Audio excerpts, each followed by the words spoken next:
Hi everybody, Joan Schubert here with our 83rd installment of the Jazz Flute Mini Series for novices and amateurs, beginner flutists.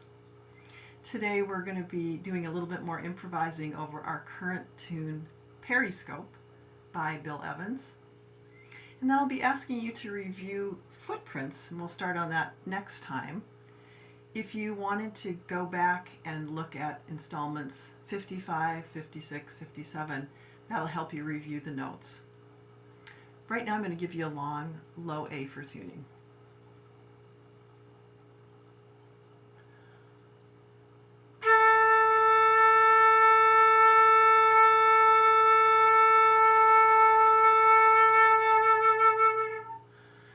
And just a note about tuning today, wanted to let you know that I often use my metronome, which has a tuning note of A440 on it, and that helps me play in tune with the backing tracks and of course other musicians. I don't know if you have that on your metronome, but I always aim for being A440. I'm going to just check it out today.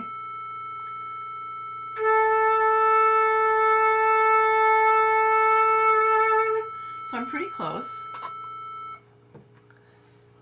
And for those of you that don't really know how to tune your flute, that's okay. It just is pretty easy. It has to do with your head joints.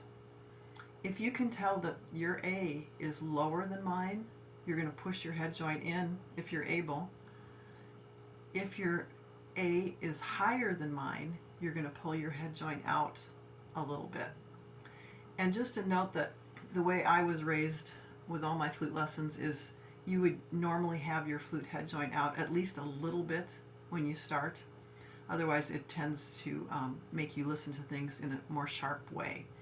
So usually starting out with your head joint maybe pulled out 1/8 of an inch, maybe a little bit less.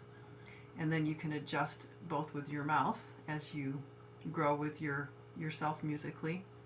And then of course the head joint. So if you're sharp, if your pitch is higher than mine, you're going to pull your head joint out a little bit. If you are flat, if you're lower than me, you're going to push your head joint in a little bit. I'm going to start my backing track for Peri scope.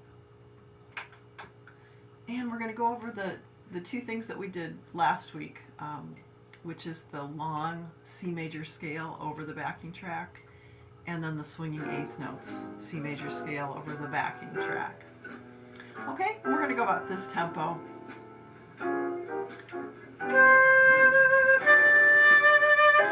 Alrighty, I'll count off and then we'll begin.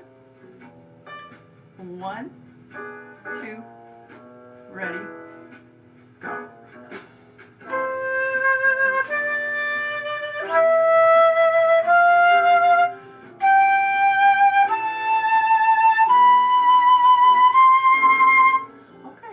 On that C and coming back down, same way.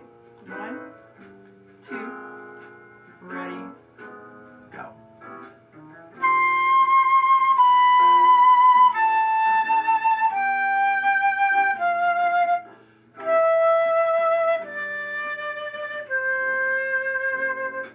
What I'm going to recommend this week as you play over your backing track on my second playlist or with this video is just to speed it up a little bit.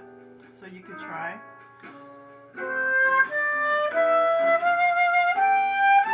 Something like that.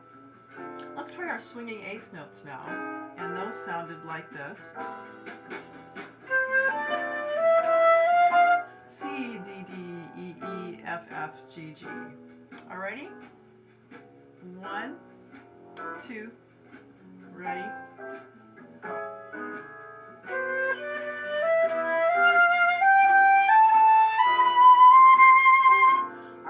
On that high C, coming back down, same way. Ready, go.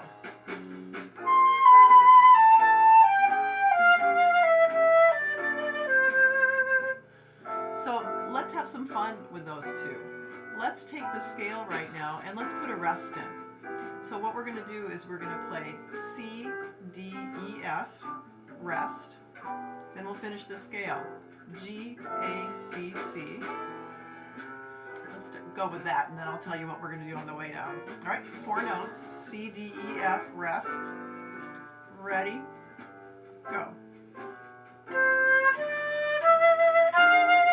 Okay, finishing up, G, A, B, C, ready, go.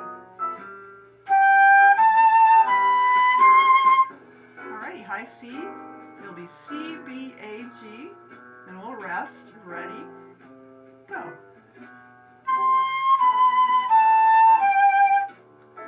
Then F, E, D, C, F, E, D, C, ready, go. I'm going to suggest that this week. You can have fun with the rest. Maybe you'll be playing.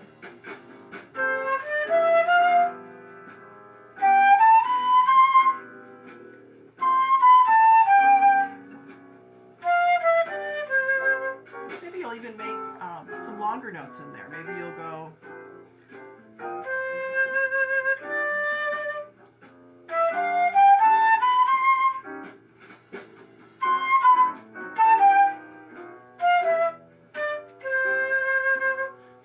Some fun. You can play around with that. Maybe you'll try some triplets. Maybe you'll try some longer notes than that. So enjoy. Thanks for watching.